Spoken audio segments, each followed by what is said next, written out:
Welcome to Golf Tips. My name is Trevor Moore, teaching professional with Advantage Golf Academy, and we're down here at Cottonwood Coulee Golf Course today. We're going to talk about a chip shot, even more specifically, a flop shot. It's a shot people always want to learn. We hesitate to teach it for a lot of reasons. I'll talk about those later, but let's set the situation for a flop shot and where it's ideally effective.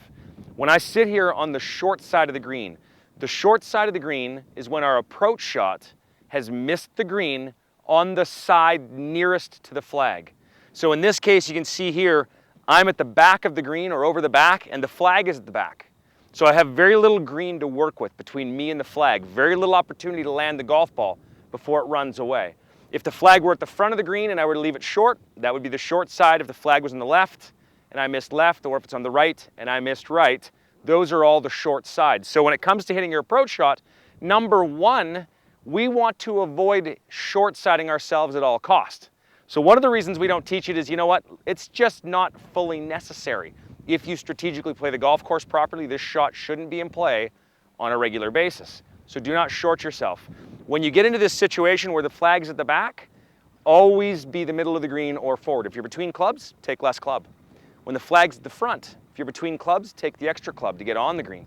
Just various things you can do to make sure you don't short-side yourself. However, in the unlikely chance you do find yourself short-sided like you do today, we have to learn how to hit a flop shot, which is a pretty big swing, hits it pretty high, lands it pretty softly, and the ball doesn't roll a lot.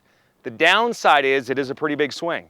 If the contact isn't consistent, you will have huge problems because that big swing is going to hit it 40 or 50 yards past the flag and way over the green. We call it blading it or thinning it or sculling it, and that happens way too easily when the swing gets bigger. These shots take practice. We'll give you a couple of keys to look at. Let's dig into the meat and potatoes of a flop shot. Firstly, we want to set ourselves up. We're going to grab the most lofted club we have in our bag. For me, it's the lob wedge. For a lot of people, it's the sand wedge. For some, it's the pitching wedge. But get the most lofted club you have in your golf bag and put it in your hands. Number two, you're going to set up to the golf shot like you normally would. However, what you're going to do is you're going to not grip the club square. You're going to turn the club so the club face is slightly open. You're going to add loft to it. Now you're going to grip the club. So you can see that the club face is open.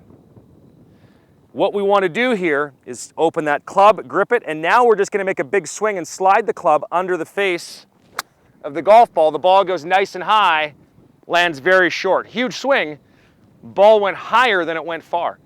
Big, big key. So again, if you made poor contact with that aggressive swing, you could imagine the damage you'd cause yourself on your scorecard. Again, we set ourselves up on this shot. We want to open that club face, grip it so that when we set up in our normal grip, the club face is wide open. From now, it's just a normal golf swing. We're trying to slide the club under the golf ball so that the ball pops way up in the air and lands softly on the green. Sometimes you're going to catch it a little heavy. Sometimes you're not going to catch it as you should. The risk versus reward on these is way too high. This is not a shot you should ever hit unless you absolutely have to. We see people trying to learn this shot because they want to play with it every day. I have a flop shot in my bag. I can play the shot. I avoid it at all costs, and you should too. Get out there, open the club face, slide it under the golf ball, work on them, but do not put them in play any more than necessary. Don't short side yourself. See you next week.